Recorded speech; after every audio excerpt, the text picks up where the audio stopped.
দেশের ইতিহাসে আজকের দিনটি একটি স্মরণীয়তম দিন হিসেবে আখ্যায়িত করতে চাই, কারণ এই প্রথম দেশের প্রধানমন্ত্রী স্বয়ং উপজেলা পর্যায়ে স্বাস্থ্যসেবা কার্যক্রমে প্রশাসনিক প্রধানগণের সাথে সরাসরি সম্মেলনে অংশগ্রহণ করেছেন।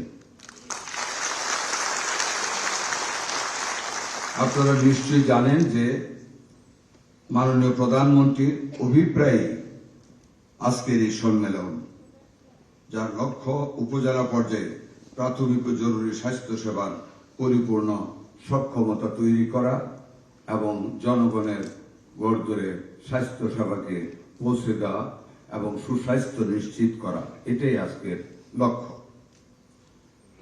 আমি শুরুতে গভীর শ্রদ্ধার সাথে স্মরণ করি মহান স্বাধীনতার ঘোষক, বহুদলীয় গণতন্ত্রের প্রবক্তা শহীদ রাষ্ট্রপতি জিয়াউর রহমানকে, যিনি গ্রামীণ উন্নয়ন ও বিকেন্দ্রীকরণের মাধ্যমে স্বাস্থ্য খাতকে জনগণের দোরগোড়ায় নিয়ে যাওয়ার পর পথ তৈরি করেছিলেন।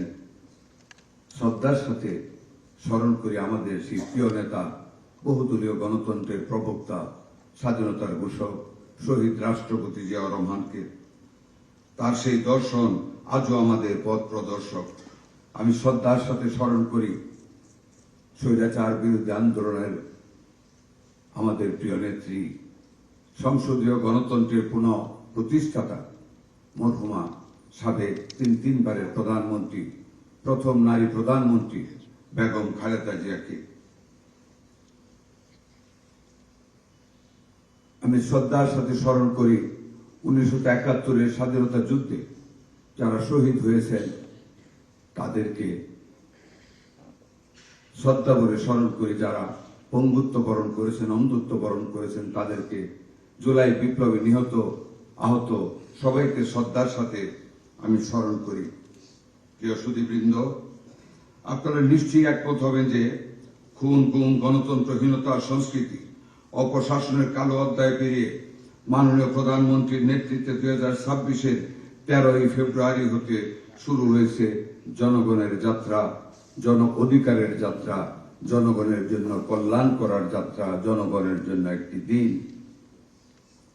জনগণের দিনে জনগণের একাগ্র প্রত্যাশা, মানসম্মত স্বাস্থ্যসেবা প্রাপ্তির নিশ্চয়তা, বাংলাদেশ জাতীয়তাবাদী দল কর্তৃক 2023 সালে ঘোষিত 31 দফা এবং পরবর্তীতে 2026 সালে নির্বাচনী ইশতেহারে জনগণের এই প্রত্যাশাই প্রতিফলিত হয়েছে সুদৃঢ়ভাবে মাননীয় প্রধানমন্ত্রীর ঘোষিত কণ্ঠে।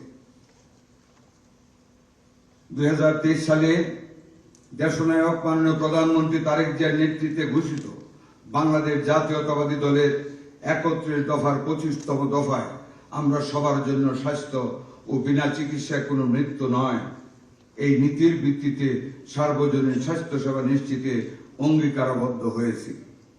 নির্বাচনী ইশতেহারের স্বাস্থ্য খাতে পর্যায়ক্রমে জিডিপির 5% বরাদ্দ প্রদান, হেলথ কার্ড বিতরণ ও 1 লক্ষ স্বাস্থ্যকর্মী নিয়োগের বিষয়ে জনগণের সাথে অঙ্গীকারবদ্ধ হয়েছে আমাদের সরকার। সে অঙ্গীকার পূরণে আমাদের ঐক্যবদ্ধ হয়ে কাজ করে যেতে হবে মাননীয় প্রধানমন্ত্রীর বিচক্ষণ নেতৃত্বে। প্রিয় ইউএইচএফপিওগণ, আমরা যে লক্ষ্যকে সামনে রেখে এগিয়ে যেতে চাই তার মূল চালিকা শক্তি আপনারাই। আপনাদের উপরে আমাদের নির্ভর করতে হয়। গ্রামের একজন সাধারণ মানুষের মানসম্মত চিকিৎসা সেবা প্রদান কেবল আপনাদের মাধ্যমে নিশ্চিত করা সম্ভব।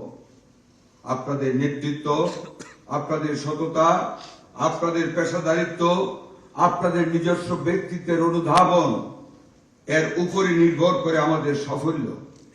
আপনাদের সাথে নিয়ে আমরা একটি দক্ষ, জবাবদিহিমূলক এবং জনবান্ধব স্বাস্থ্য ব্যবস্থা গড়ে তুলতে চাই। মনে রাখবেন, আল্লাহর পর রোগীরা আপনাদের উপরে নির্ভর করেন। You are next to god.